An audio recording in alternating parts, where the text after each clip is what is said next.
Señor, te bendecimos esta mañana, Señor. Hoy ponemos nuestros ojos en ti, Señor. Invocamos, Señor Jesús. Invocamos, Señor Jesús. Porque todo el tiempo, Señor, tenemos necesidad de ti, Jesús. En todo momento, Señor, tenemos necesidad de ti, Señor. Llénanos hoy, Señor. Llénanos hoy de ti, Señor. Con tu presencia, con tu espíritu. Llénanos, Señor.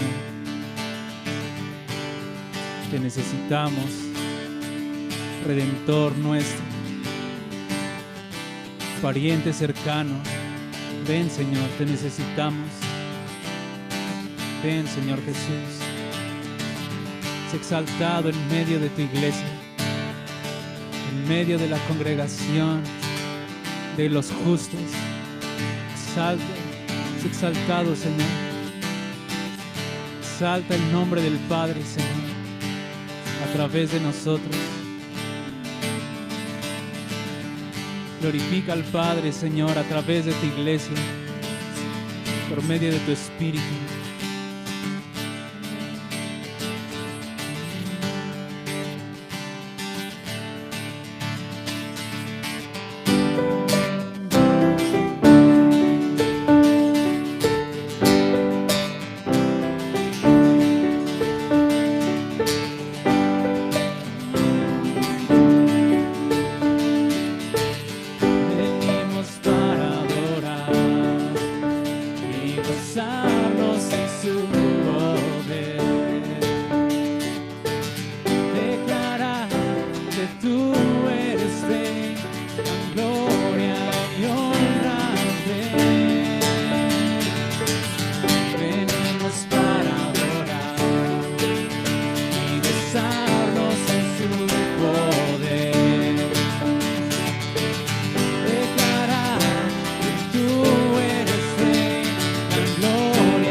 Hoy, Señor, venimos para adorar y gozarnos en su poder,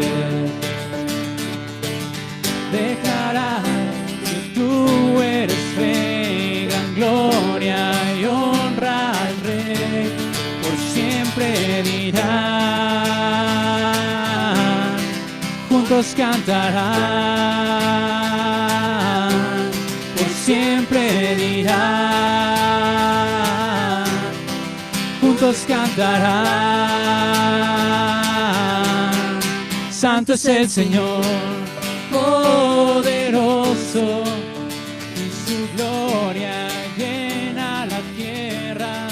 Santo es el Señor, poderoso, y su gloria llena la tierra.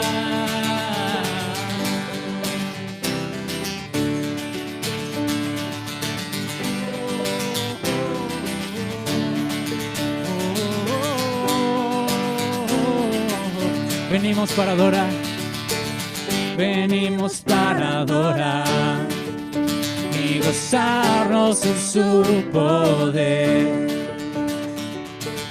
declarar que tú eres Rey, gran gloria y honra al Rey. Venimos para adorar, venimos para adorar y gozarnos en su poder, declarar que tú eres Rey, gran gloria y honra al Rey, por siempre dirán, juntos cantarán, por siempre dirán, juntos cantarán. Santo es el Señor, poderoso, y su gloria llena la tierra. tierra. Santo es el Señor, poderoso, y su gloria llena la tierra. Santo es el Señor, poderoso, y su gloria llena la tierra.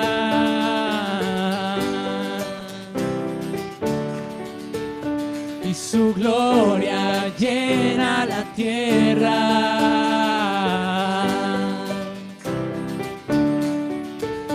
Y su gloria llena la tierra.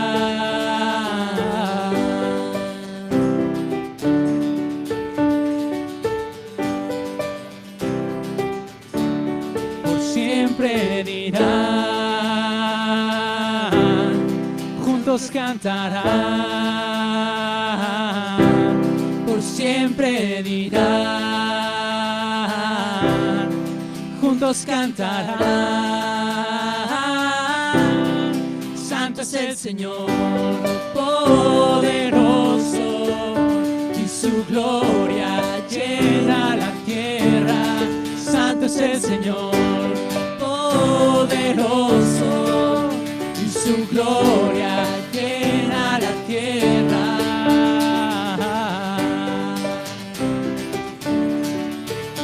Y su gloria llena la tierra.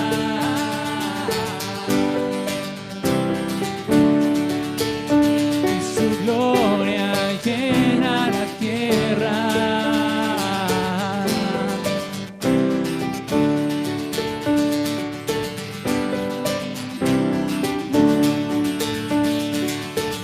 Digno eres, Señor, digno de abrir los sellos, pues con tu sangre nos has dado la victoria sobre el pecado. Tuya es la gloria y la alabanza.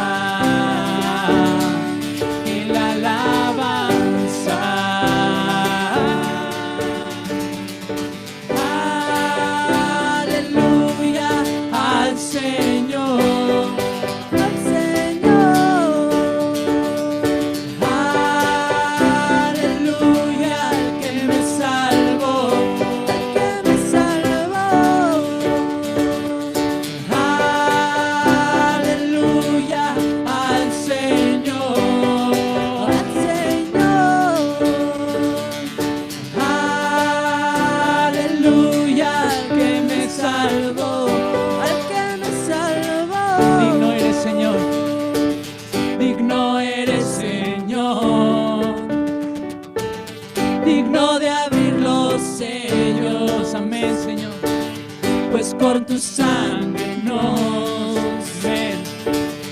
has dado la victoria sobre el pecado.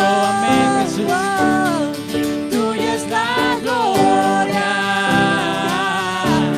y la alabanza, y la alabanza.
Nos has salvado y nos has dado la victoria, Señor, aleluya.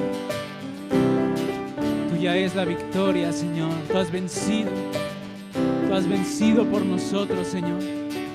Tuya es la victoria sobre el pecado, sobre la muerte, sobre este mundo, Señor. Tuya es la victoria, Señor.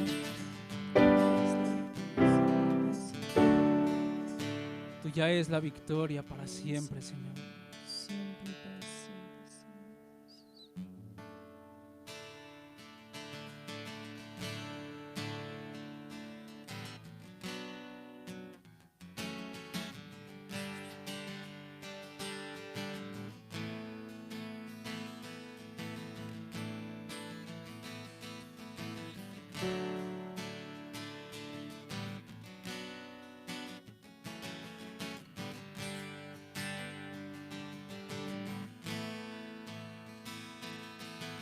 Una cosa he pedido al Señor, esta buscaré, estar en la casa del Señor todos los días de mi vida. Una cosa he pedido al Señor, esta buscaré, estar en la casa del Señor todos los días de mi vida, para ver su belleza, la belleza del Señor, y gozar su presencia, la presencia del Señor, para ver su belleza, la belleza del Señor, y gozar su presencia, la presencia del Señor.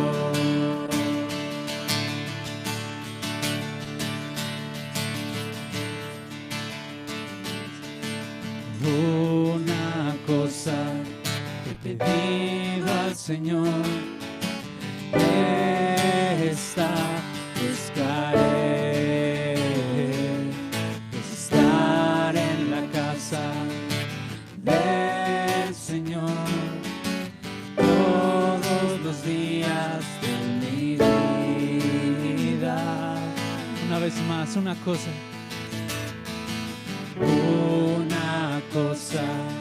he pedido al Señor, esta buscaré,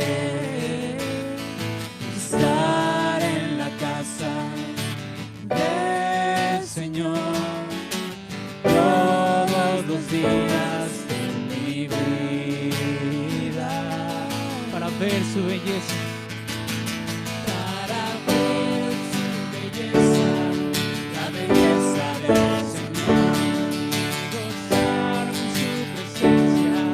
La presencia del Señor, para ver su belleza, la belleza del Señor, y gozar su presencia, la presencia del Señor, para ver su belleza, la belleza del Señor, y gozar su presencia, la presencia del Señor.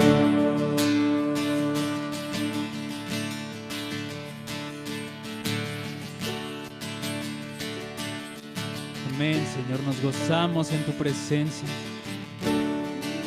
Solo una cosa es necesaria. Solo una cosa es necesaria. Y hoy elegimos la buena parte. Hoy elegimos la buena parte que no nos será quitada. Estar a tus pies, Señor. Estar en tu presencia, estar en tu casa. Solo esto es necesario. Nada más en este mundo vale la pena. Solo estar delante de ti, Jesús. Estar delante de tu trono, del trono de la gracia, frente al Dios de la gloria. Solo una cosa es necesaria, y esta buscamos hoy, Señor.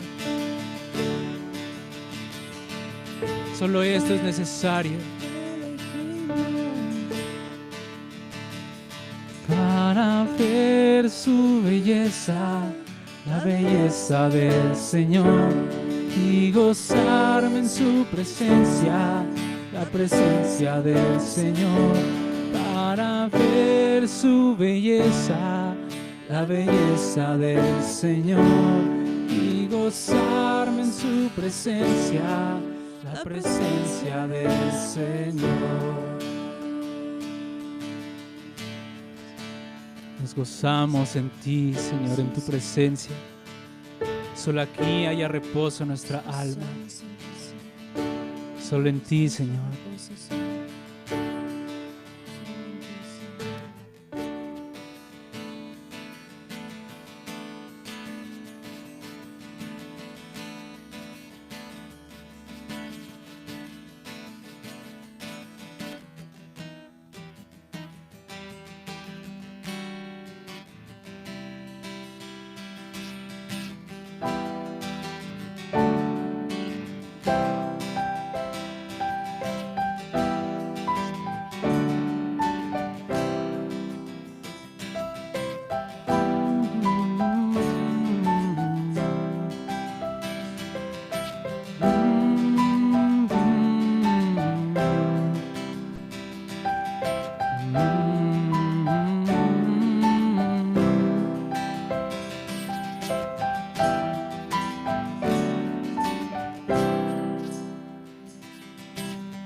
Eres la roca de mi refugio, eres la fuerza en mi ser,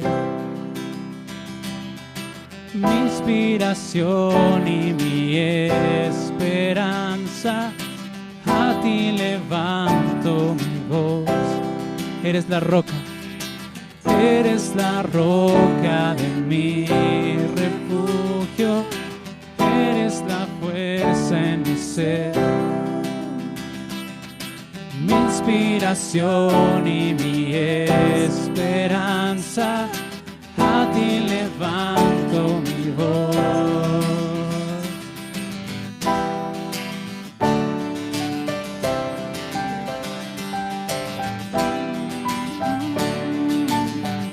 Una vez más, eres la roca. Eres la roca de mi refugio, eres la fuerza en mi ser, mi inspiración y mi esperanza. A ti levanto mi voz y yo creo en ti, yo creo en ti, por tu fiel amor por mí.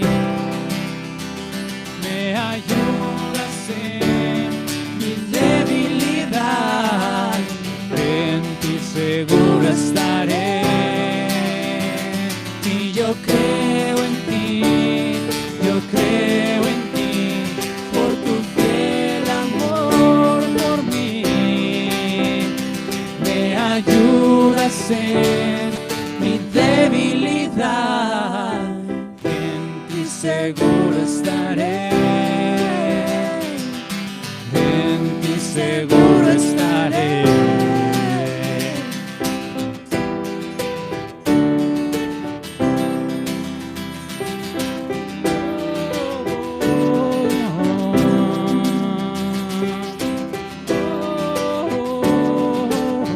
Una vez más, eres la roca.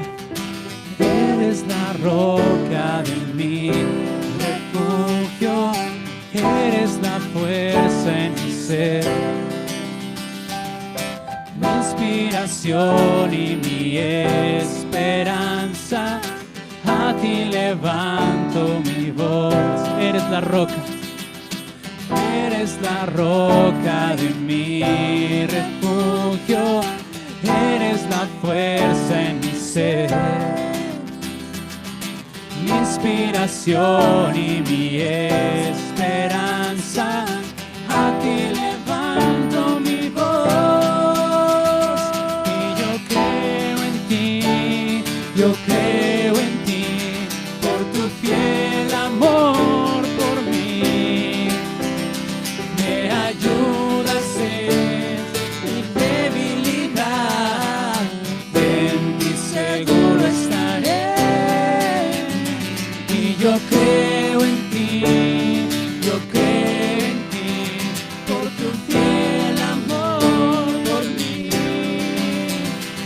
me ayudas en mi debilidad,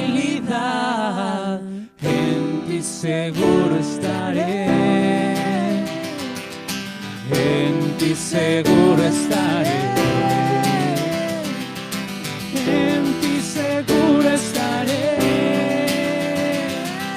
en ti seguro estaré,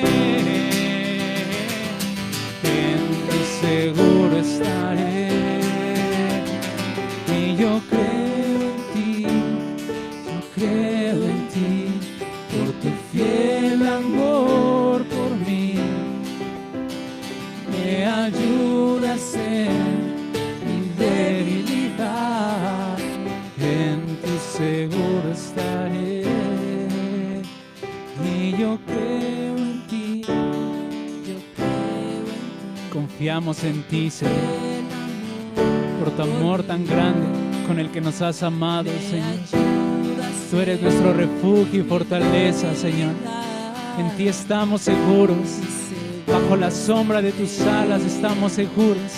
Y yo creo en ti, yo creo, confiamos en ti, Señor. Nos acercamos a ti, Señor, como esos hombres cuando se acercaron a David en la cueva de Adulam. Te rodeamos hoy, Señor. Nos acercamos a ti, Señor. En ti estamos seguros. En ti seguro estaré. En ti seguro estaré. Nuestra roca firme. En ti seguro estaré. Nuestro pronto auxilio en las tribulaciones. Nuestro escudo. Nuestro castillo. Nuestra fortaleza, nuestra roca, la cual no será conmovida. Los que confían en ti como el monte de Sión no serán conmovidos. Confiamos en ti, Jesús, en tu fidelidad y en tu amor, porque aunque somos infieles, tú permaneces fiel. Bendito eres, Señor Jesús.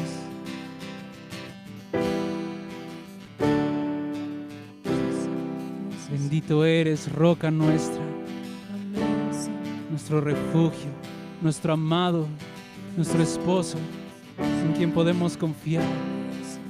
Bendito eres, Jesús. Te amamos, Jesús. Amén. Amén.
Misericordia que es nueva cada día.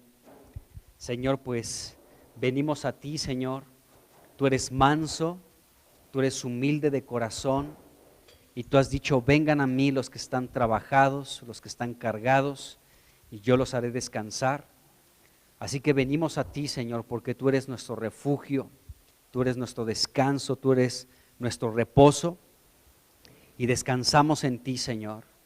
Venimos a depositar toda nuestra carga delante de ti, porque tú tienes cuidado de cada uno de nosotros, de cada familia, de cada persona, Señor. Y te damos muchas gracias en el nombre de Jesús. Nunca nos has dejado, nunca nos has abandonado. Siempre has estado ahí, Señor, siempre, en los buenos tiempos y también en los complicados. Hemos visto tu mano, Señor, a favor nuestro. Señor, y pedimos, Señor, que en esta mañana, Señor, en esta reunión de iglesia, tú nos hables, que nos abras las Escrituras, que podamos recibir de ti la vida que hay en tu palabra. Señor, condúcenos tú por medio de tu palabra, Señor, y tócanos, Señor, y anímanos en el nombre de Jesucristo. Amén. Pues bienvenidos nuevamente todos. Vamos a abrir nuestras Biblias en Primera de Samuel, en el capítulo 23. Vamos a comenzar con este capítulo y solamente recapitulando un poquito lo que hemos visto anteriormente. Recuerden que vimos en el discipulado el viernes cómo se presentó un profeta delante de David y le dijo que se fuera a Judá. ¿Se acuerdan? Eso está en Primera de Samuel, el capítulo 22, en el versículo 5. Allí un profeta de Gad. Gad significa fortuna, o sea, fue una fortuna que David tuviera de su parte a los profetas y le fue a dar este anuncio de parte de Dios. O sea, ya no estés más en este lugar fuerte, ahora vete a la tierra de Judá. Eso dice Primera de Samuel 22, versículo 5.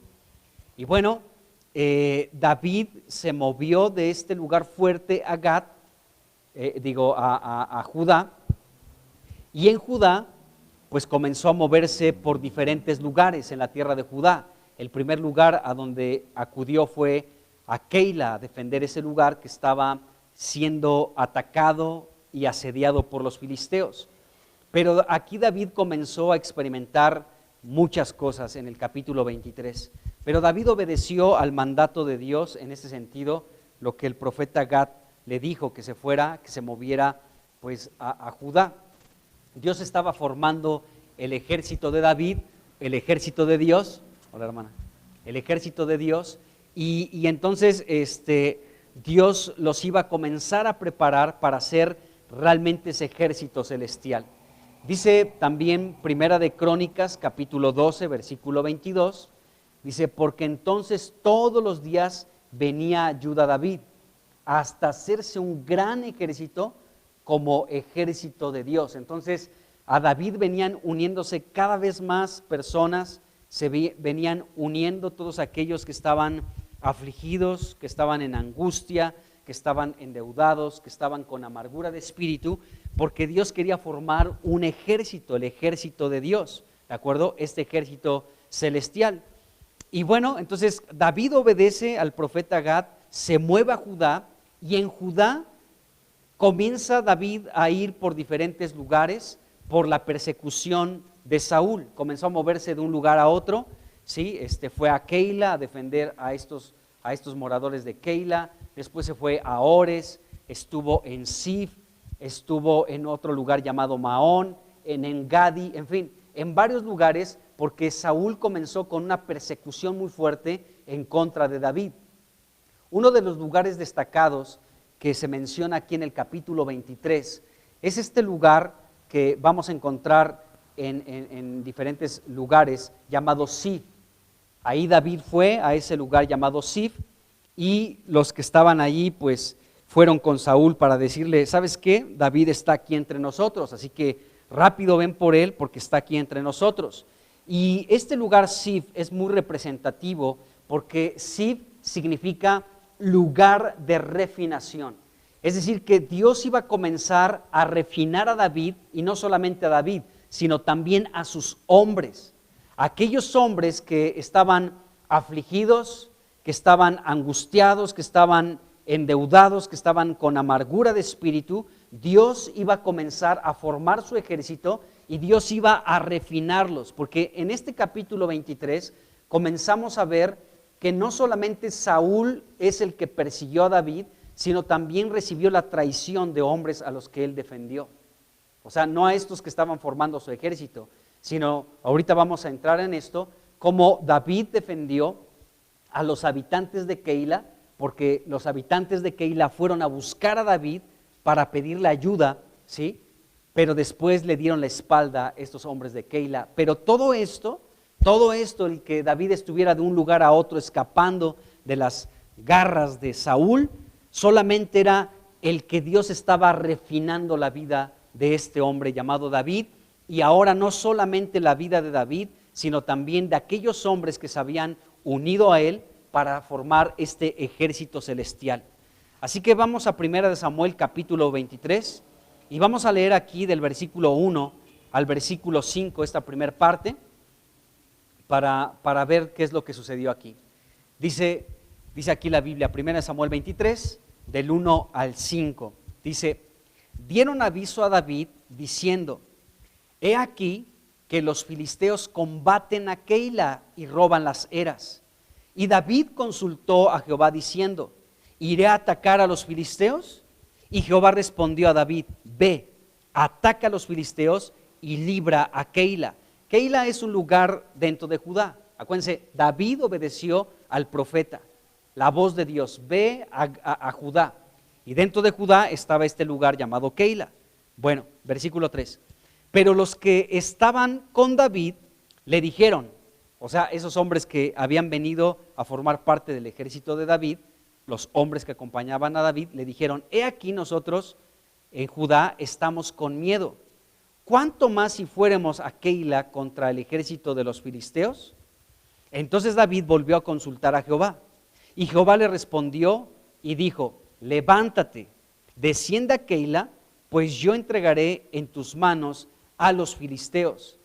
Fue pues David con sus hombres a Keila y peleó contra los filisteos, se llevó sus ganados y les causó una gran derrota, y libró David a los de Keila. Entonces podemos ver esta situación. Los de Keila estaban siendo asediados por los filisteos, les estaban robando sus semillas, ¿sí? O sea, el trigo y la cebada, y fueron a buscar a David para que David pudiera venir y pelear contra ellos y defenderlos, ¿de acuerdo? Pero vemos que los hombres de David estaban un poco temerosos ante esta situación. Bueno, aquí tenemos que comenzar a ver algo que es importante. David ya no estaba solo. David ahora, de aquí en adelante, vamos a ver muchas frases como la que encontramos en el versículo 5. Dice: fue pues David con sus hombres. Es decir, David ya no estaba solo. Ahora David estaba acompañado por aquellos hombres que anteriormente estaban afligidos, endeudados y con amargura de espíritu. Ahora ellos formaban el espíritu celestial de Dios aquí en la tierra y acompañaban a David a cualquier lugar donde David iba. Así dice este versículo 5, David con sus hombres. Y vamos a comenzar a ver esa frase constantemente: David y sus hombres. Ya no David solo, sino David y sus hombres. En el versículo 8 volvemos a encontrar esa expresión al final del versículo: David y sus hombres. Después en el versículo 12, por ahí aparece esta frase: a mí y a mis hombres, dice aquí la Biblia, versículo 12. Versículo 13, David entonces se levantó con sus hombres, que eran como 600. Entonces vemos estas frases. Versículo 26, también ahí se habla de David con sus hombres. Entonces vemos que David ya no está solo en esta situación, ahora está con estos hombres que iban a formar el ejército de David y el ejército de Dios también en esta tierra. Bueno, el versículo 1 de este capítulo 23 nos enseña algo muy interesante. Dice aquí la Biblia en el versículo 1 que el pueblo se dirigió a David, dice aquí la Biblia, dieron aviso a David diciendo: he aquí que los filisteos combaten a Keila y roban las eras. Entonces el pueblo, nos damos cuenta que se dirigió a David y no al rey Saúl. Y esto es muy destacado y es muy interesante porque el pueblo vino a pedir la ayuda de David, no de Saúl. Entonces trajeron esta súplica a David y no al rey Saúl, porque Saúl no estaba cumpliendo de manera correcta su papel como el rey de Israel. Esa es la verdad. O sea, ellos tenían que acudir a Saúl, pero no acudieron a Saúl, sino fueron a pedir ayuda a David. En otras palabras, ellos estaban reconociendo la autoridad de David, estaban dándose cuenta que él sería el futuro rey de Israel y lo estaban reconociendo de esta manera. Entonces Saúl no estaba cumpliendo correctamente con su papel como el rey de Israel. Era la responsabilidad de Saúl salir a pelear y defender a los de Keila, salir a pelear y defender a toda la nación de Israel. ¿Por qué razón? Porque era su responsabilidad el pelear a favor de su pueblo, el defenderlo, el emprender batallas. Pero aquí vemos que los habitantes de Keila, una población, un lugar de Judá, ¿sí?, donde Dios había mandado a David, ve a Judá, ¿sí?, allí este lugar estaba siendo atacado por los filisteos. Los habitantes de Keila estaban siendo saqueados sus graneros por parte de los filisteos. Entonces era trabajo de Saúl, era su responsabilidad pelear por Israel, y en este caso por los de Keila. Tenía que defender al pueblo, tenía que salir con el ejército y luchar, pero Saúl no lo estaba haciendo, así que Dios tuvo que llamar a un hombre que estuviera peleando sus batallas, y en este caso Dios llamó a David. A David, qué tremendo. A David lo llamó desde aquella ocasión cuando peleó contra este filisteo llamado Goliat, y David comenzó a pelear las batallas de Dios, pero aquí fue por la ausencia de Saúl. Saúl no estaba emprendiendo bien, no estaba emprendiendo correctamente su papel como el líder de Israel, el rey de Israel, y estaba haciendo a un lado su responsabilidad. Así que Dios tuvo que llamar a este hombre David, jovencito, para cumplir con esta labor. Entonces, si Saúl no estaba a la altura de esta tarea de pelear y defender al pueblo, Dios tenía que levantar un hombre que sí estuviera a la altura de los requerimientos de Dios. Y David los estaba cumpliendo perfectamente. Entonces, Dios guió a David a actuar como el rey de Israel, aunque todavía no lo era. O sea, David todavía no era el rey de Israel, pero Dios lo llevó a que actuara de esta manera, como si ya fuera el rey, porque él iba a salir a defender a los de Keila. ¡Qué tremendo! Bueno, entonces vemos esta situación aquí. Bueno, cuando el pueblo vino en busca de David para pedirle ayuda, David, podemos ver algo importante aquí en 1 Samuel 23. Él no fue precipitado en su respuesta. O sea, cuando llegaron los de Keila, ayúdanos. Los filisteos son unos gandallas y nos están saqueando. David no dijo, sí, vamos, ¿quiénes son? No, ahorita yo me los echo. O sea, no fue precipitado en su respuesta a los de Keila. En el versículo 2, ya lo leímos, ¿sí? Que lo primero que hizo David fue consultar a Dios, si Dios estaría de acuerdo en esta situación. Así que David, dice el versículo 2, consultó a Jehová diciendo, ¿iré a atacar a los filisteos? Entonces David consultó a Dios. Para David fue muy importante esto, conocer lo que Dios pensaba. Dios, ¿estás de acuerdo? ¿Estás de acuerdo en que yo vaya y defienda a estos hombres? La responsabilidad es de Saúl, no es mi responsabilidad. Pero estos hombres de Keila vienen a pedirme ayuda. Señor, ¿tú qué dices? ¿Ataco a los filisteos o me abstengo de esta situación? Y bueno, podemos ver esta situación. Entonces, David no fue precipitado en su respuesta. Sí, vamos, órale, vamos a pelear. Muchachos, nuestro primer combate juntos. No, sino que David fue muy prudente, David fue muy sabio, no se alocó. Lo primero que hizo es llevar esta petición de los de Keila a la presencia de Dios. Dios, los de Keila me están pidiendo ayuda. ¿Tú qué dices? ¿Tú qué opinas? ¿Voy o no contra los filisteos? Entonces, lo que Dios pensaba era muy importante para David. Así que en este asunto de atacar a los filisteos y defender a Keila, para David era muy importante lo que Dios pudiera pensar en relación a ese asunto. Así que David sabemos que era un guerrero valiente, o sea, él podía pelear sin ningún problema. Sabemos que él era destacado en la guerra, era un hombre que había peleado con osos, con leones, que había matado a un gigante llamado Goliat.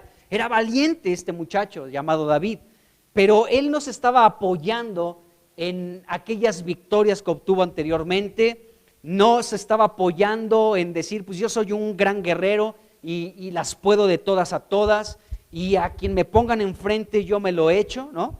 Sino que este hombre no se apoyó en su propia prudencia, no se apoyó en su propia sabiduría, ni siquiera en sus habilidades militares para emprender esta defensa ante los de Keila. Este hombre lo primero que hizo fue consultar a Dios, y esto es algo muy rescatable, amados hermanos, porque nosotros tenemos que actuar de esta manera. Aprendemos de David esto. Él fue un hombre que no fue precipitado.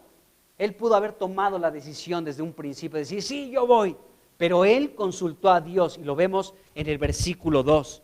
Entonces, vemos esta situación. Ahora, después de que David consulta a Dios, Dios le responde a David, ahí versículo 2, y Dios le dijo, sí, ve y ataca a los filisteos y libra a Keila.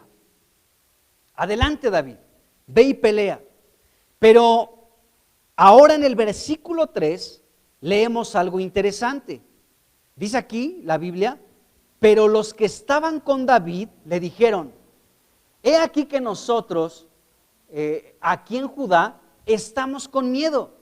¿Cuánto más si fuéramos a Keila contra el ejército de los filisteos?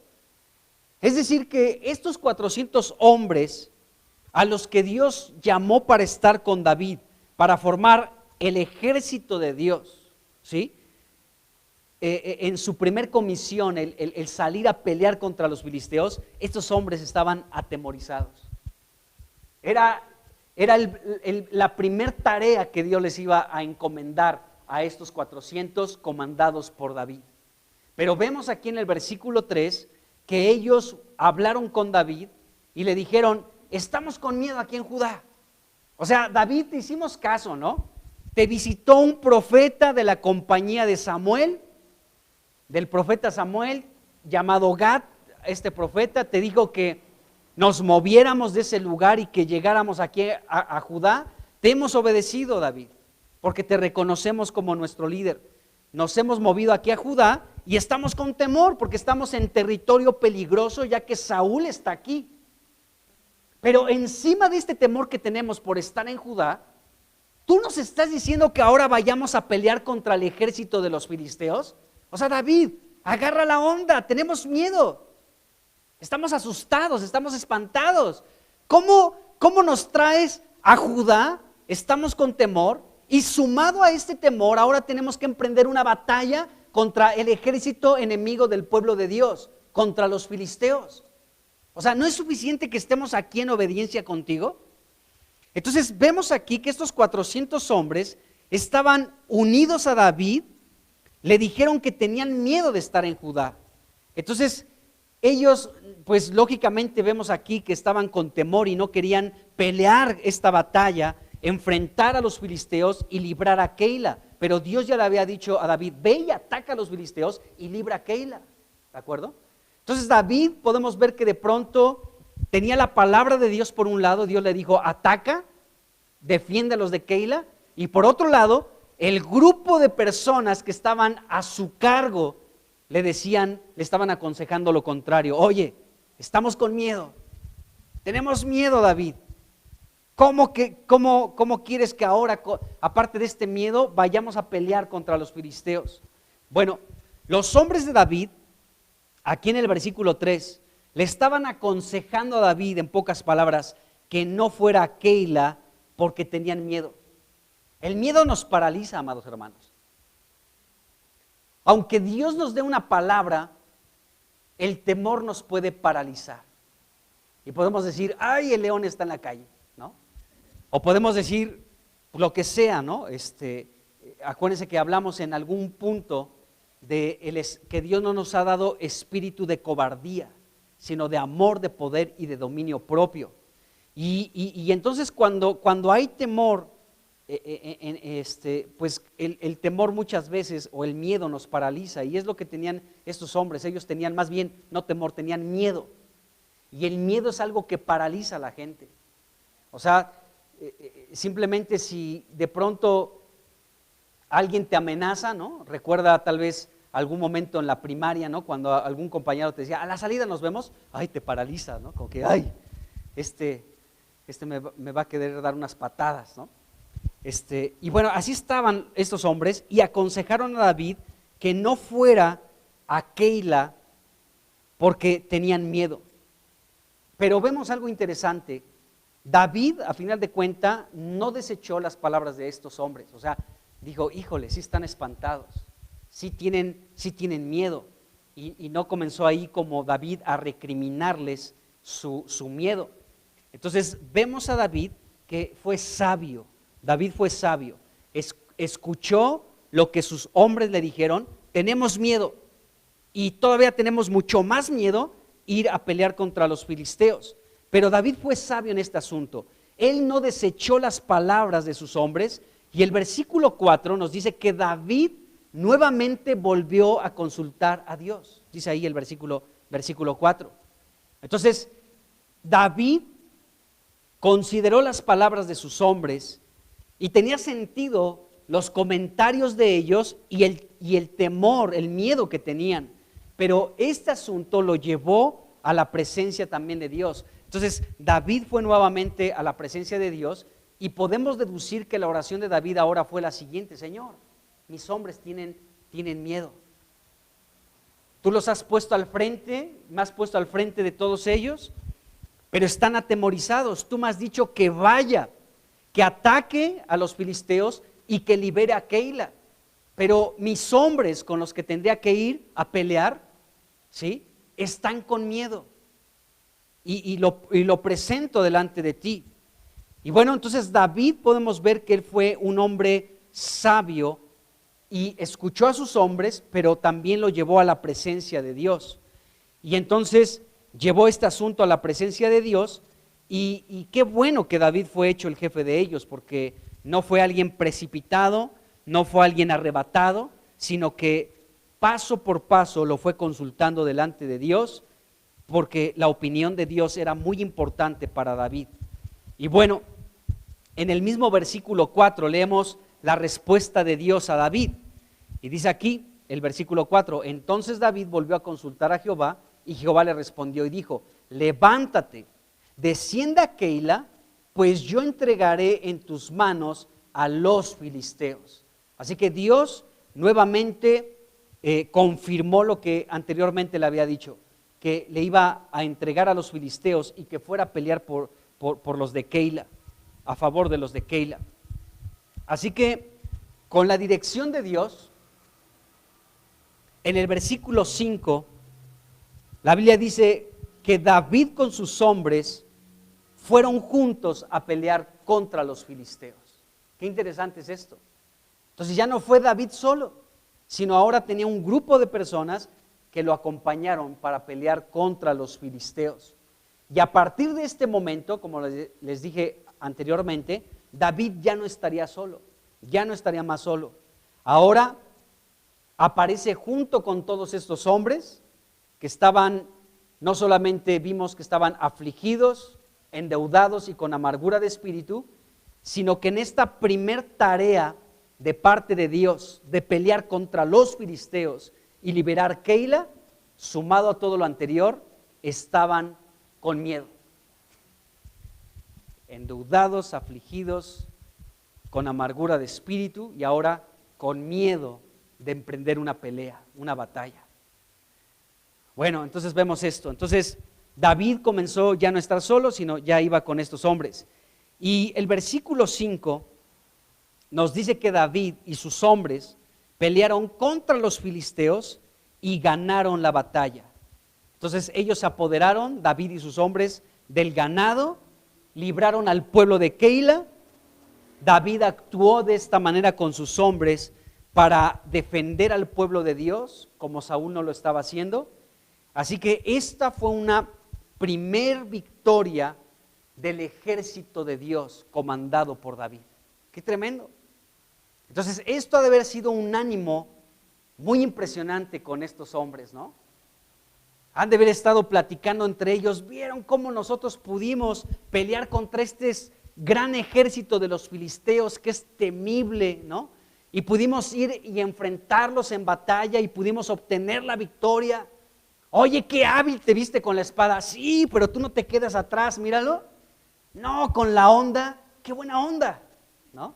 Y entonces ellos fueron motivados ante esta victoria a la que obtuvieron dirigidos por Dios y por David, su comandante. Qué tremendo, amados hermanos. Imagínense, este pueblo entonces comenzó con esta primer batalla contra los filisteos. Estos hombres Dios comenzó a forjar un ejército de aquellos de los que ya hemos hablado anteriormente, los valientes de David. Esta fue la primera batalla juntos.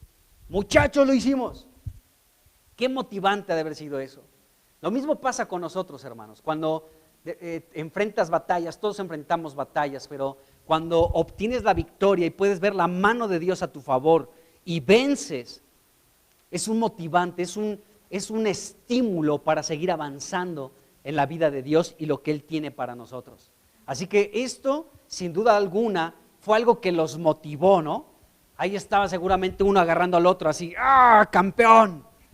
Ah, tú no te quedas atrás. Y vamos, Señor, ¿cuál es la siguiente pelea? ¿No? Ya estaban seguramente muy animados por esta victoria. Pudieron ver la mano de Dios, la dirección de David, ¿sí? Y la victoria sobre el pueblo enemigo de Dios. Entonces, esto es muy interesante.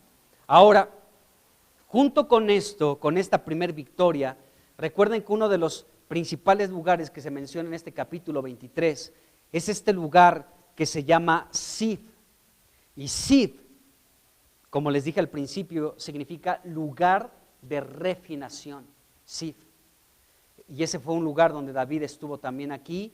Y bueno, entonces algo importante que podemos entender en este capítulo 23 es que Dios iba a comenzar a refinar no solamente a David, sino a los hombres que lo estaban acompañando. Entonces, con esta victoria, ¿de acuerdo? Fue algo positivo, ¿estamos de acuerdo? O sea, el que ellos emprendieran esta batalla, que vieran la victoria de Dios, cómo Dios los respaldó, cómo salieron victoriosos de esta batalla, pues fue algo glorioso. Pero esto también fue parte de la refinación de parte de Dios. Pero no todo se quedó con esta victoria, ¿de acuerdo?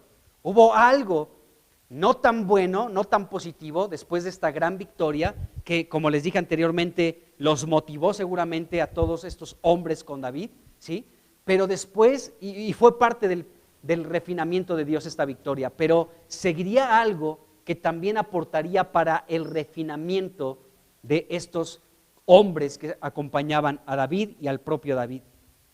Así que, pues vamos a leer aquí del versículo 7 al versículo 13 para que nos demos cuenta de la otra parte que también fue utilizada para que estos hombres junto con David pudieran ser refinados por Dios, para que se convirtieran en estos guerreros, el ejército de Dios. Dice aquí versículo 7, y fue dado aviso a Saúl que David había venido a Keila. Entonces dijo Saúl, Dios lo ha entregado en mi mano, pues se ha encerrado entrando en ciudad con puertas y cerraduras. Y convocó Saúl a todo el pueblo a batalla para descender a Keila y poner sitio a David y a sus hombres. Ya David no era el único perseguido. Estos hombres, al unirse a David, ahora también eran el objetivo de Saúl. No solamente David, también sus hombres. Así que David ya no era el único perseguido, sino también sus hombres. Y aquí lo vemos en el versículo 8.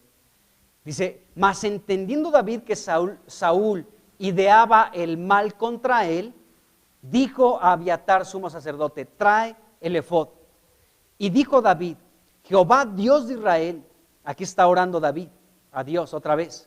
Dice, Jehová Dios de Israel, tu siervo tiene entendimiento que Saúl trata de venir contra Keila a destruir la ciudad por causa mía. ¿Me entregarán los vecinos de Keila en sus manos? ¿Descenderá Saúl como ha oído tu siervo? Jehová Dios de Israel, te ruego que lo declares a tu siervo. Y Jehová dijo, sí, descenderá. Saúl va a descender a Keila para buscarte. Versículo 12. Dijo luego David, ¿Me entregarán los vecinos de Keila, a mí y a mis hombres, en manos de Saúl? Jehová respondió, los entregará. Qué tremendo. David entonces se levantó con sus hombres, que eran como 600, ya de 400 se aumentaron 200 más, y eran 600. Y salieron de Keila y anduvieron de un lugar a otro. Esta ya fue una dinámica de David, por la persecución de Saúl. A partir de este momento David estuvo por un lugar y en otro y en otro y en otro, pero ya no solo, con sus hombres, de un lugar a otro, por esta persecución de Saúl. Y vino Saúl la nueva de que David se había escapado de Keila y desistió de salir, dice aquí la escritura. Y bueno, esto que vemos aquí con los habitantes de Zif, y digo de Keila, que Dios le dijo claramente que sí lo entregarían a David, lo traicionarían, nos damos cuenta que esta fue parte de la refinación de Dios sobre David, e insisto, y sobre sus hombres. No solamente David iba a ser refinado, sus hombres también. Qué tremendo. Entonces aquí vemos algo, que estos hombres de Keila, después de recibir el favor de David, ahora vemos que ellos le pagaban con la traición. Ellos estaban dispuestos a entregar a David si fuese posible. ¿De acuerdo? Bueno, entonces fíjense bien, la victoria contra los filisteos, como ya dije anteriormente, fue una gran motivación para los hombres de David. Estaban súper motivados por esta victoria. Pero a partir de este momento, estarían con David de un lugar a otro, versículo 13, y ellos también serían perseguidos por Saúl, versículo 8, ya lo vimos. Ahora, Keila era un lugar donde David podía ser rápidamente atrapado, porque Keila, bueno, era una ciudad en Judá, pero significa Keila fortaleza y cercado, y el versículo 7 nos describe que esta ciudad era una ciudad con puertas y cerraduras, y podemos pensar que también tenía murallas a su alrededor. Así que sería un lugar donde David estaría atrapado, y sería muy fácil que Saúl pudiera llegar y capturarlo. Bueno, los habitantes de Keila, después de pedirle ayuda a David, ¿de acuerdo? Después de pedirle ayuda a David, estaban dispuestos a traicionar a David entregándolo. Eso está terrible, amados hermanos, pero, fíjense bien. ¿Por qué estaban dispuestos a entregarlo? Fíjense, David le preguntó en 2 ocasiones a Dios si lo entregarían en las manos de Saúl los habitantes de Keila, y Dios contestó a estas 2 ocasiones que David le preguntó. Dios le dijo, sí, te van a entregar. Ahí está en el versículo 11, la primera parte, y versículo 12 también la primera parte. O sea, David le preguntó a Dios en estas 2 ocasiones, ¿me entregarán la gente de Keila? ¿Me van a entregar los hombres de Keila en manos de Saúl? Y Dios respondió, versículo 12, los van a entregar. Entonces vemos que estos hombres, los de Keila, estaban dispuestos a entregar a David. En pocas palabras, estaban dispuestos a traicionar la bondad que David les expresó al ir y arriesgar su propia vida para defenderlos de los filisteos. O sea, ya no existía ese acto de bondad de David, ya no existía esa valentía, ese acto donde David fue para defenderlos, ya no tenía sentido, porque estos hombres estaban dispuestos a entregar a David, a entregarlo, a traicionarlo. Y podemos en cierto sentido justificar un poquito a estos hombres de Keila. ¿Por qué razón? Bueno, número 1, porque en el capítulo 22, 1 Samuel capítulo 22, ¿sí? Vemos cómo Saúl mandó matar a toda la ciudad de Nob. Nob era una ciudad sacerdotal, ¿de acuerdo? Y Saúl no tuvo temor para masacrar a toda esa ciudad, ¿de acuerdo? Eran los sacerdotes de Dios.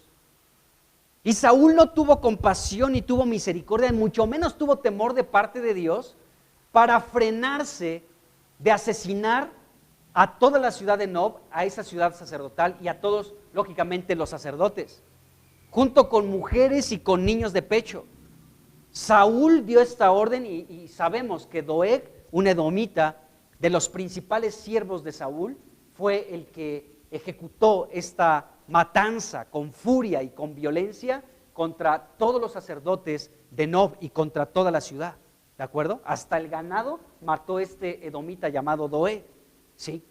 Entonces, al enterarse de esta situación, los hombres de Keila, pues tal vez decían, o sea, pues ¿qué hacemos? O sea, si nosotros defendemos a David, pues si Saúl no tuvo temor de no matar a los sacerdotes de Keila, de Nob, ¿qué nos espera a nosotros, simples mortales? Entonces, en cierto sentido, los de Keila, no los estoy justificando, pero es interesante que veamos este aspecto, ¿sí? Este escenario, ¿no? Que ellos pudieron haber pensado, bueno, ¿qué nos espera a nosotros? Que no somos sacerdotes, ¿no? Que somos simples mortales. Entonces, Dios le declaró claramente a David que los habitantes de Keila sí entregarían a David y a sus hombres en manos del rey Saúl. Sin duda alguna esto sucederá. Y bueno, podemos ver que esto se traduce como una traición. David obró bien, pero ellos le pagarían con mal. Y eso es terrible, amado hermano. Cuando tú puedes ver el bien que se te ha hecho y lo pagas con mal. Y esto lo puedes ver de muchas maneras, ¿no? A veces los hijos podemos ser muy ingratos con los padres, ¿no? Y podemos ver que ellos pues dieron mucho por nosotros, pero nosotros no respondemos igual. Nos dieron bien, pero nosotros pagamos con mal. Nos caen gordos, los odiamos, no queremos verlos, en fin, ¿no? Y en ocasiones podemos pagar mal por el bien que hemos recibido. Y a nivel de la iglesia puede suceder exactamente lo mismo. O sea, Dios te bendice, pero nosotros le pagamos con mal. Nosotros respondemos de manera contraria a Dios, no de la manera que Él espera. Y en cierto sentido le traicionamos. Y podemos ver esto, amados hermanos. Seguramente muchos de ustedes han podido tener esa experiencia también, de que tú le puedes brindar a alguien el bien, pero te da la espalda y después te paga con mal. Pero déjenme decirles que aún esta experiencia, ¿sí?, de los habitantes de Keila, de los hombres de Keila que estaban dispuestos a entregar a David, a traicionar a David, eso Dios lo utilizó para refinar a David y a sus hombres. Aún la traición, amado hermano, para aquel que sufre el daño, en este caso los que sufrirían el daño sería David y sus hombres, sería algo que Dios utilizaría para refinarlos. ¡Qué tremendo! Porque podemos pues sumergirnos en lágrimas y decir, es que me traicionaron, es que me dieron la espalda, es que me entregaron, es que no se acuerdan de todo el bien que hice y miren cómo me pagan con mal. Ok, pero tenemos que ver con la óptica de Dios y darnos cuenta que aún la traición, que es algo trágico, que es algo doloroso, que es algo que te sumerge y que te pone en el suelo, Dios lo puede transformar porque lo puede utilizar para refinar tu vida. ¡Qué tremendo! Aún la traición, que es algo súper doloroso, Dios lo utiliza para refinarnos. ¡Qué tremendo! ¿Vamos bien, hermanos? Entonces, podemos ver que este asunto de los de Keila iba a formar algo en David y en sus hombres. No solamente habían enfrentado una batalla contra los filisteos y Dios les había dado la victoria, y eso fue parte del refinamiento de Dios hacia todos estos hombres que formarían el ejército de Dios, sino que también Dios, a través de la traición, ¿de acuerdo?, ellos serían perfeccionados. Sería una experiencia dura. Estos hombres, recuerden su contexto: afligidos, endeudados y con amargura de espíritu.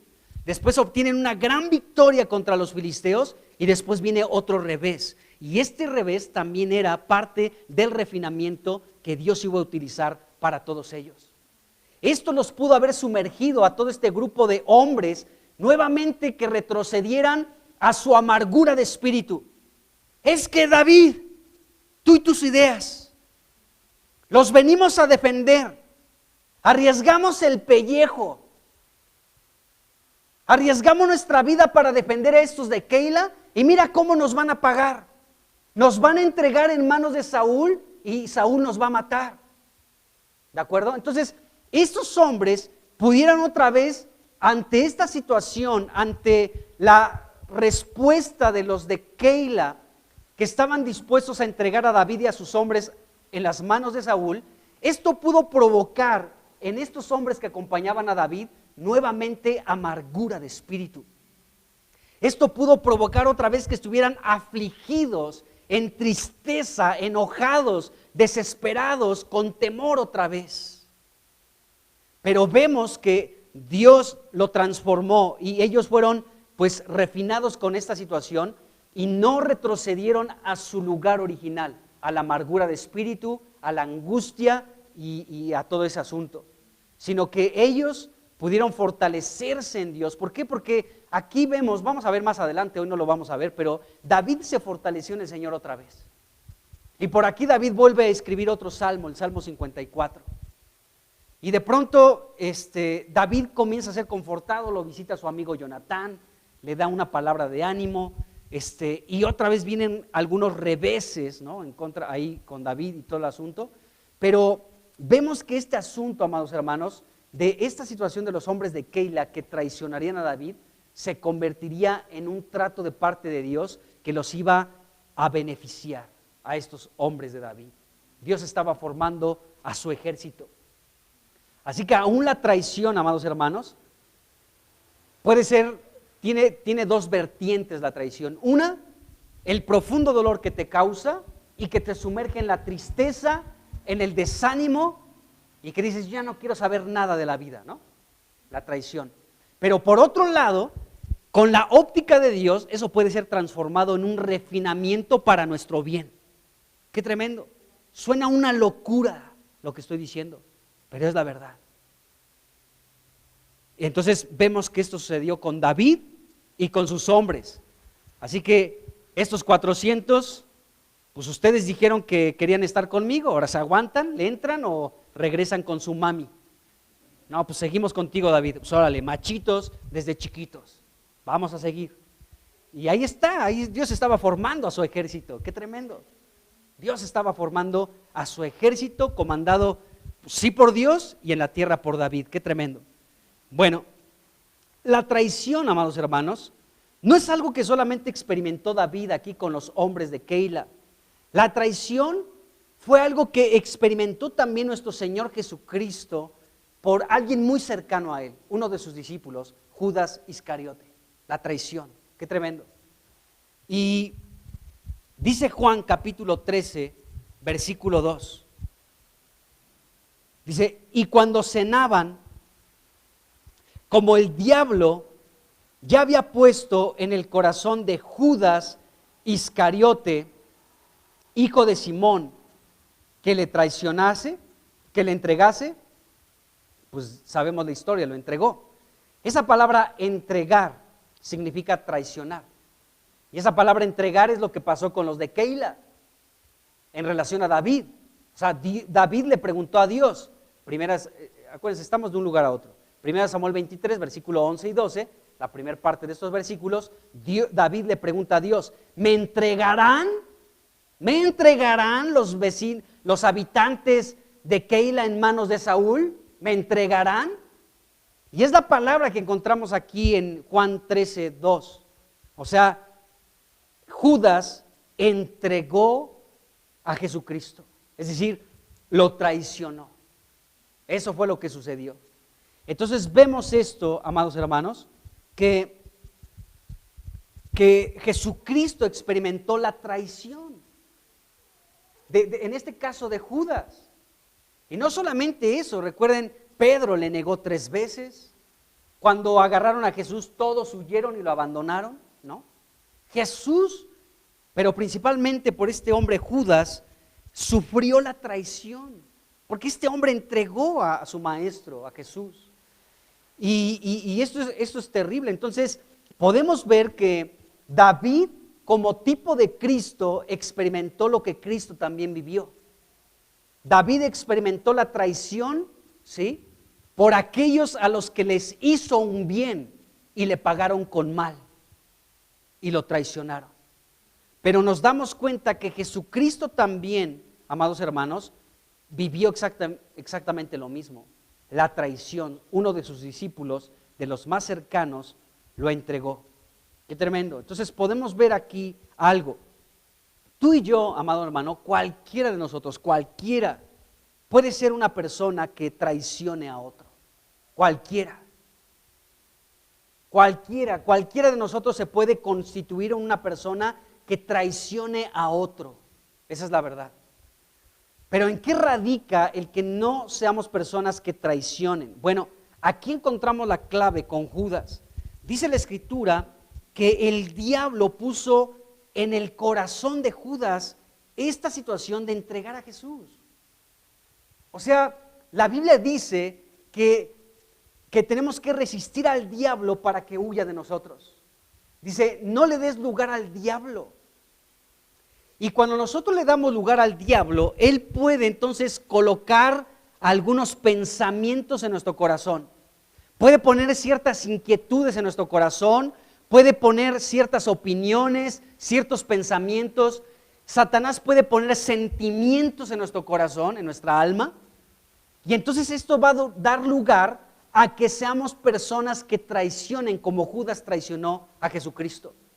Entonces debemos, como dice la Escritura, sobre toda cosa guardada, guarda tu corazón porque de él mana la vida. Y no hay mejor lugar para nuestro corazón que en las manos de Cristo. Porque si nuestro corazón está seguro en las manos de Jesús, Satanás va a tener ese gran obstáculo que está en las manos de Dios, nuestro corazón, y no va a poder colocar nada, ni una idea, ni un pensamiento, ni un sentimiento, porque Satanás se mueve a través muchas veces de nuestros sentimientos, buenos o malos, bondadosos y piadosos. Satanás se mueve a través de ese tipo de cosas. Esa es la verdad.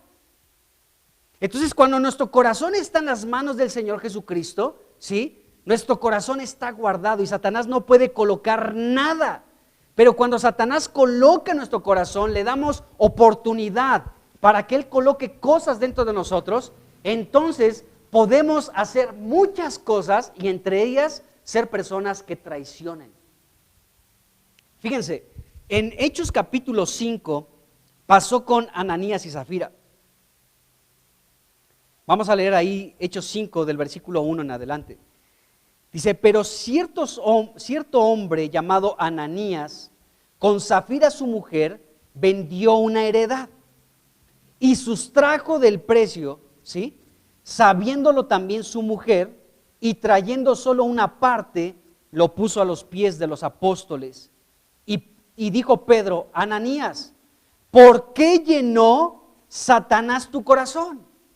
Fíjense, el corazón de Ananías fue lleno por Satanás. ¿De qué llenó Satanás el corazón de Ananías? Bueno, Ananías tenía una propiedad y había propuesto dar la cantidad total de ese terreno a los pies de los apóstoles. Pero una vez que recibió el dinero dijo, ay, pues damos una parte. Además, no les dije en cuánto lo iba a vender.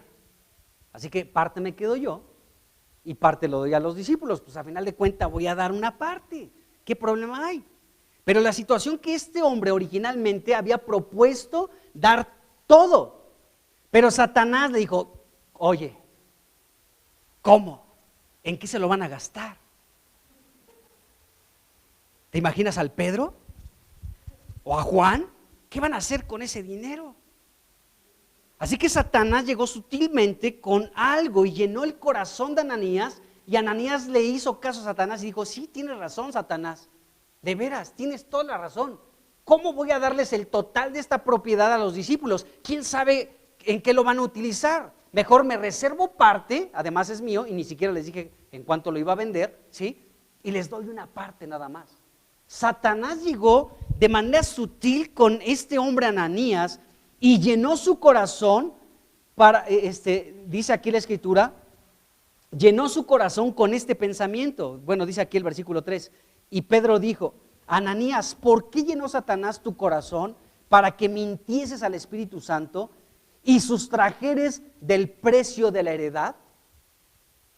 O sea, te propusiste algo y no lo cumpliste. Así que lo que no cumpliste, mentiste no a nosotros, sino al Espíritu Santo de Dios. Y bueno, dice el versículo 4, Pedro se lo aclaró. Dice, reteniéndola, ¿no se te quedaba a ti? Dice, y vendida, ¿no estaba en tu poder? ¿Por qué pusiste esto en tu corazón? No has mentido a los hombres, sino a Dios. Y bueno, sabemos cómo terminó este asunto. Este hombre terminó muriendo y después su esposa también, porque su esposa se convirtió en cómplice de Ananías. Qué horrible es la complicidad en asuntos negativos, ¿no? Y vemos aquí entonces este punto. Satanás llenó el corazón de Ananías. Y como Satanás llegó con esta situación con Ananías, entonces,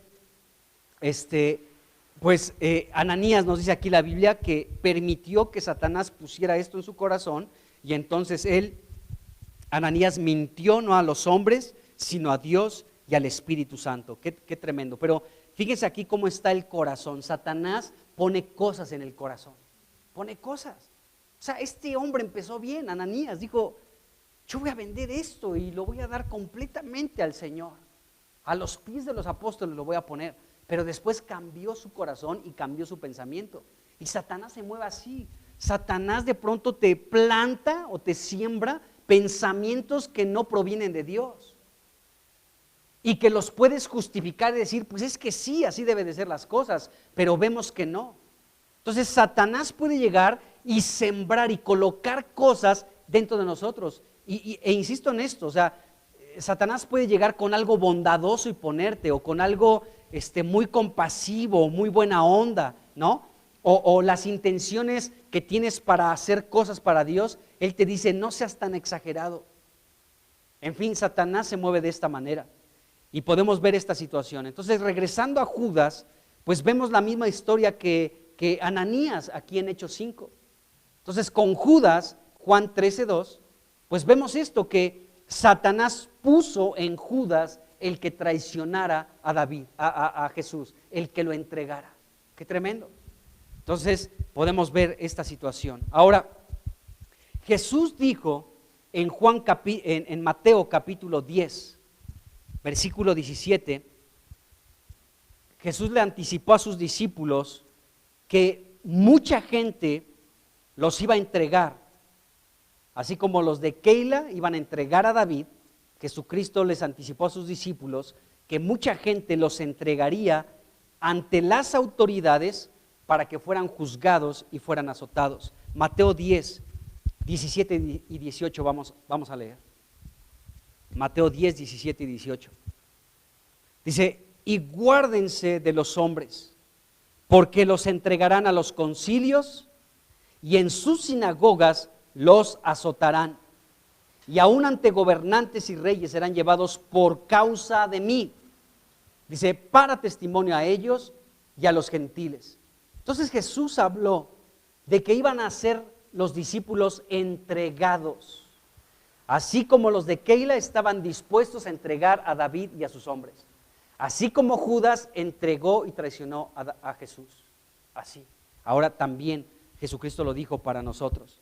Entonces, vemos aquí que Jesucristo les anticipó esto a sus apóstoles, a sus discípulos, que serían entregados para que dieran testimonio ante gobernantes y ante los gentiles en las naciones.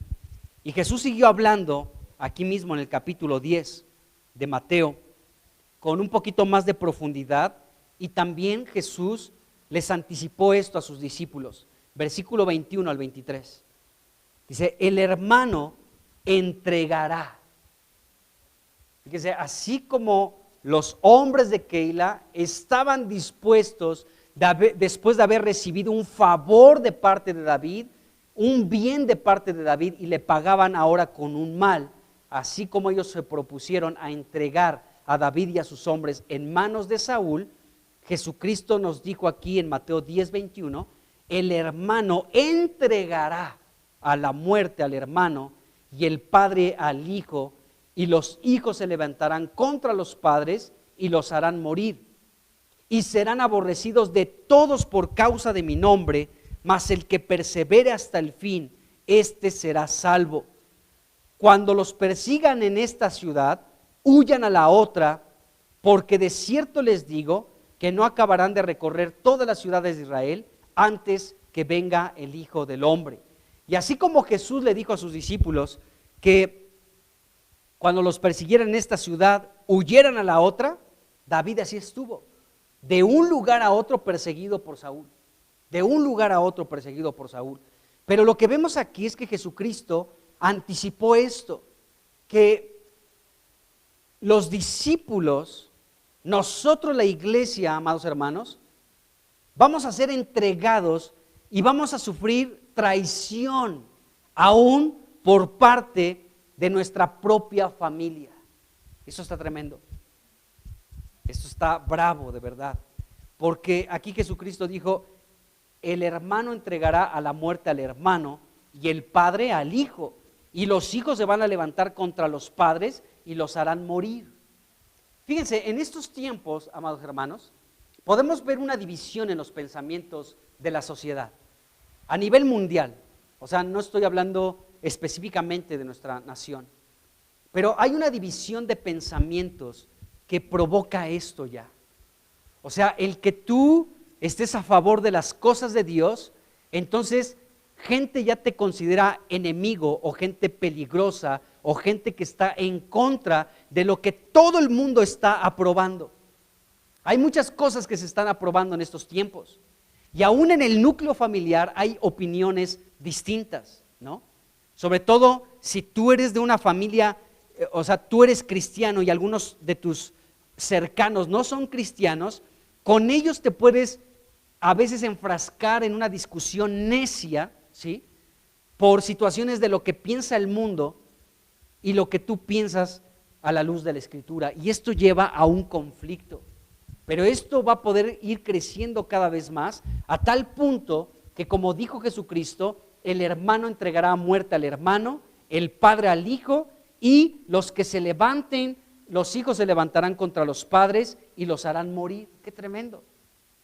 Porque va a llegar un punto, amados hermanos, donde ya no hay puntos medios. ¿Estás de un lado o estás del otro? De verdad. Cuando Jesucristo habló en Apocalipsis a una de las iglesias en cuanto a la tibieza, dijo, mejor es que seas caliente o frío, pero no tibio, porque si no te voy a vomitar de mi boca. Eso nos deja entender, amados hermanos, que va a llegar un punto en el que la tibieza, estar en los puntos medios, no va a servir de nada. Y te vas a enfocar de un lado o del otro, pero no va a haber ya puntos medios, es la verdad. O estás en Cristo o no estás con Él. No estás como que sí, como que no. Estás o no estás. Y ya no hay puntos medios, amados hermanos. Y este mundo nos está orillando a eso, a que nos determinemos a ser verdaderos y auténticos cristianos, o que digamos, ya no quiero con esto y que el mundo nos coma. O te paras en Cristo o mejor te integras al mundo.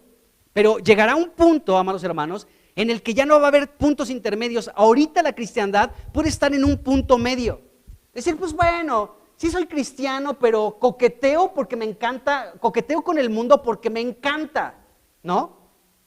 Y ahí estoy coqueteando con el mundo y le hago una caricia y dejo que también me apapache el mundo y dejo que el mundo me seduzca, ¿sí? Y que me introduzca en sus placeres. No importa, después llego para acá y me arrepiento. Señor, perdóname de mis pecados. Amén. Y ya. Y después otra vez vuelvo a sumergirme en el mundo y después vuelvo otra vez a pedir perdón. Va a llegar un punto, amado hermano, en el que nos vamos a tener que definir. Si no, este mundo nos va a devorar, nos va a tragar, nos va a comer, nos va a absorber. Entonces, me doy cuenta, amados hermanos, que aún en el núcleo familiar se va a despertar esta situación más adelante. La división de opiniones. Es que yo creo, es que yo opino, es que yo siento, es que no está mal. Pero nuestra opinión, nuestro pensamiento más bien, siempre debe estar enfocado en lo que está escrito en la palabra de Dios, amados hermanos. Porque es interesante esto. Muchas personas que viven una vida normal, aprobada a los ojos del mundo, pueden tener opiniones contrarias a Dios, ¿no? Imaginemos, vamos a imaginar este escenario. Un doctor, ¿no? Porque pues, a los doctores todos como que, ay, qué buena onda el doctor, ¿no? Imagínate el doctor. No es cristiano, pero es una excelente persona. Trata a todos bien. Quien va a su consultorio y no tiene para la consulta, no se preocupe, no, ni me pague, no, adelante. Lo que me importa es que esté bien. Y todo el mundo, wow, con el doctor, porque es una buena persona. Paga sus impuestos, no dice groserías, no bebe, no se va a emborrachar, es cumplido con su familia, pero no es cristiano. Y tiene a su esposa y tiene a sus hijos bien y todo. ¡Oh, qué ejemplar es esa familia! Pero dentro de esa familia hay alguien que es cristiano. Aunque el papá, que es doctor y reconocido por todo el mundo, no es cristiano. Y de pronto, supongamos que este personaje, este doctor, estoy solamente poniendo como un escenario, ¿no?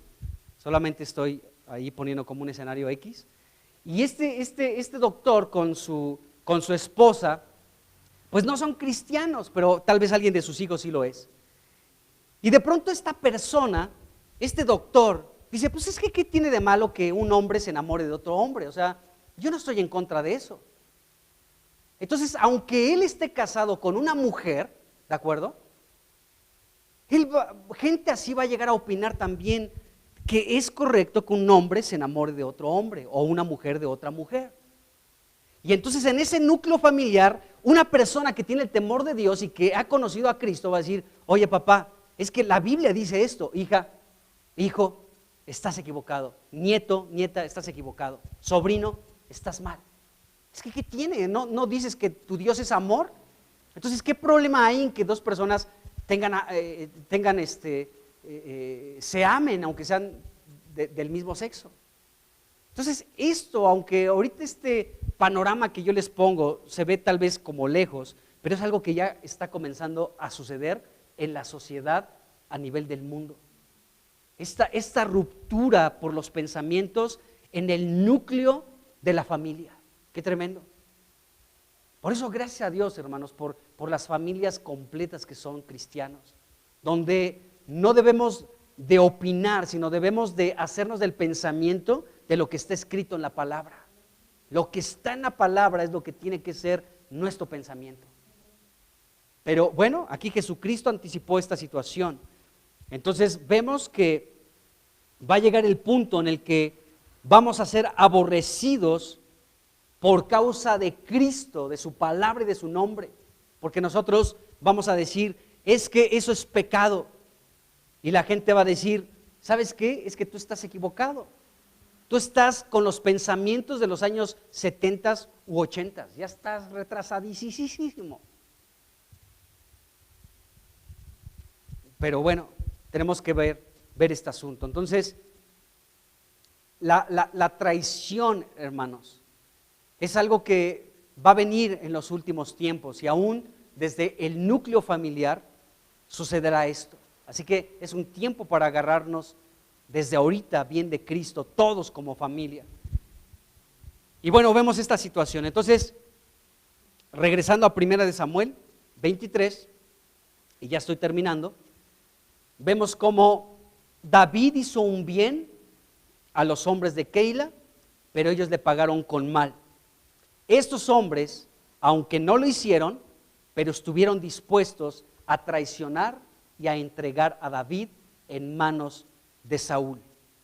Y David y sus 600 hombres, ahora ya había crecido el número de 400 a 600, todos estos hombres fueron refinados. No solamente en aquella victoria contra los filisteos, que los motivó y los animó para seguir adelante, sino también esta situación de traición. Ya no fue una traición nada más sobre David, sino también sobre sus hombres. Ya no fue una traición propia sobre David, ay David ahí, todos consolándolo, sino ya a todos los habían traicionado, a los 600 los habían traicionado, los de Keila. Entonces, ahora ellos tenían que tomar la decisión de permitir ser refinados por Dios ante este revés de los de Keila, ante esta traición de los de Keila, y otra vez regresar a su amargura de espíritu, estar otra vez afligidos, ¿sí? O decir, Señor, pues refínanos en este asunto, refínanos. La traición es dolorosa, es algo que nos puede secar los huesos, es algo que nos puede echar a perder la vida, es algo difícil de sobrellevar, Señor, pero refínanos. Queremos ser tu ejército. Y lo mismo puedes experimentar tú el día de hoy, amado hermano. Así que la traición, tú decides qué efecto tiene en tu vida. Porque todos hemos experimentado la traición de una u otra manera, todos. Pero cada quien decide cómo recibe esa situación. Que Dios nos refine o que nos sumerja en la amargura y que seque nuestra vida. Y es lo que no deseamos. Estos hombres, junto con David, decidieron correctamente. Aunque siguieron perseguidos de aquí para allá, y como vamos a ver más adelante, nuevamente volvieron a sufrir más persecución y traición de otros hombres, en este caso los de Zif, lo vamos a ver más adelante. Los hombres de Zif fueron con el chisme con Saúl y le dijeron, Saúl, Saulito, reycito nuestro, David y sus hombres están aquí con nosotros, ven, agárralos acá. Y estos hombres siguieron siendo refinados por Dios. Qué tremendo.